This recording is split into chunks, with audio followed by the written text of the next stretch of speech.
Bonjour, nous venons de voir la fête de l'âne dans le cadre du festival des jeunes créateurs au théâtre du Funambule. Et je voudrais savoir d'où est venu ce spectacle, à part sa création, l'idée de ce spectacle.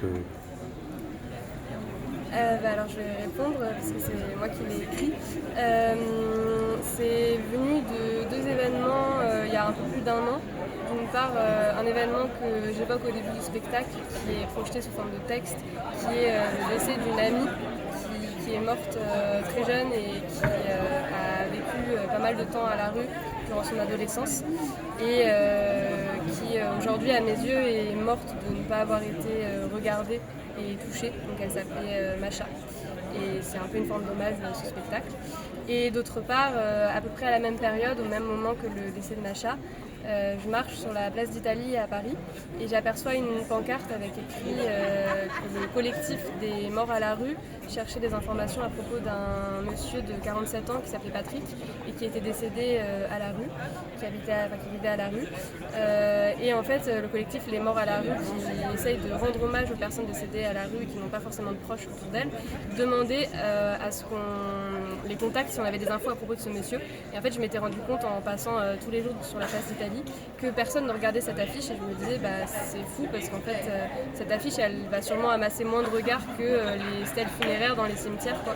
Donc voilà, c'était un peu ces deux moments-là qui sont un peu intervenus à la même période et qui m'ont beaucoup touchée. Voilà. Donc c'est un spectacle qui a vraiment une portée sociale, Oui, c'est ça. Qui a une portée sociale, mais je ne le vois pas du tout comme un manifeste ou comme... pour moi, c'est pas... je ne fais pas de la politique en faisant ça. En fait, ce que j'espère très fort en montant et en écrivant ce spectacle, c'est que les gens soient touchés physiquement. C'est-à-dire, je ne sais pas, qui pleurent, qui rient, qui sont en colère, qui frissonnent. Parce que je me dis que repenser le rapport à l'autre et repenser le soin, repenser la solidarité dans notre société, ça passe avant tout par des sensations physiques, par la manière dont les émotions elles traversent nos corps, par le fait d'être connecté à nos corps et d'être connecté à l'autre.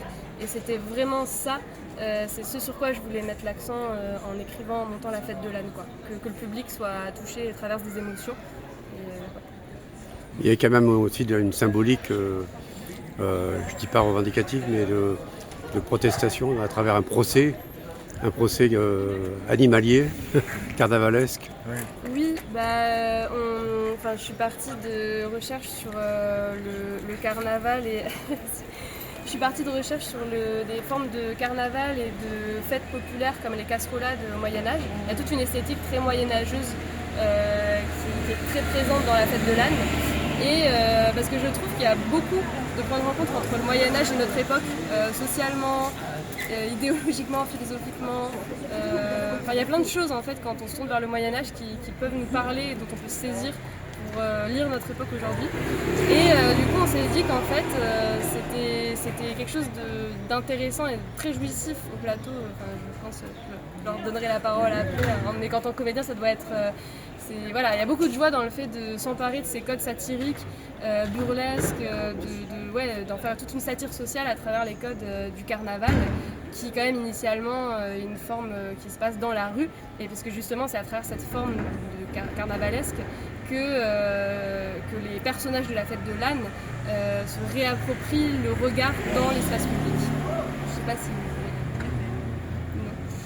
Non, moi ce que j'ajouterais par rapport à votre question d'avant sur la notion sociale quand même aussi de ce projet, c'est que ce que tu n'as pas précisé, c'est qu'il est quand même aussi écrit à partir de... ces deux événements ont engendré du coup une recherche, un travail de recherche documentaire. Tu as même aussi en terrain et peut-être tu peux en parler aussi. Documenté. Oui, alors du coup, moi je revendique à travers ce travail un théâtre pas documentaire mais documenté. Parce que voilà, je pense qu'il y a des documentaires, des reportages qui le font bien mieux que moi. Là, l'idée, c'était quand même de créer une fiction pour justement aller chercher ces émotions dans le public. Et pour l'écrire, j'ai mené des entretiens en fait dans des structures sociales comme des accueils de jour auprès du SAMU social. Et j'ai rencontré notamment des socio-esthéticiens et des masseurs en milieu social qui en fait pratiquent l'esthétique, la coiffure, la manucure, tout ça, le maquillage. Pour en fait retisser du lien qui voient ça avant tout comme une manière de redonner un regard ou une dignité à travers le regard des personnes qui sont isolées socialement, par exemple. Et du coup, oui, j'ai mené pendant un peu plus d'1 an, et je continue en fait, parce que pour moi, ce travail, il est sans cesse à nourrir, à retravailler. Enfin voilà, là, en fait, on le considère comme une étape de travail. On a encore d'autres résidences qui nous attendent. Et du coup, je continue à mener des entretiens auprès à la fois de travailleurs, travailleuses sociaux, sociales, de masseurs, socio-esthéticiens, et aussi de personnes accueillies dans ces structures, donc de personnes qui sont parfois à la rue. Voilà. Donc justement, c'est aller à l'encontre complètement des effets néfastes de la solitude dont vous parliez au début. Bah c'est ça, c'est qu'en fait, ce qu'on voulait dire aussi à travers ce spectacle, c'est que quelque part, le fait de ne pas être regardé, de ne pas être touché, Oui. C'est quelque part tout aussi vital que de manger ou d'avoir un toit. D'ailleurs, c'est aussi pour ça, c'était aussi né d'une réflexion que j'avais eue suite au déconfinement, parce que vous savez, on a beaucoup parlé des bébés qui sont nés pendant la pandémie de Covid-19 et qui ont connu beaucoup de visages masqués dans les transports en commun, dehors, etc. Et aussi qu'on a moins touché que certains bébés, que certains nouveau-nés, du fait de ces mesures sanitaires très restrictives, etc., de ce soin-là, de cette attention-là, et de cette peur-là aussi. Et donc voilà, c'est qu'en fait, on se rend bien compte que l'humain, on a quand même besoin d'être touché, d'être regardé pour se construire. Et d'être aimé. Pour moi, ça parle aussi de...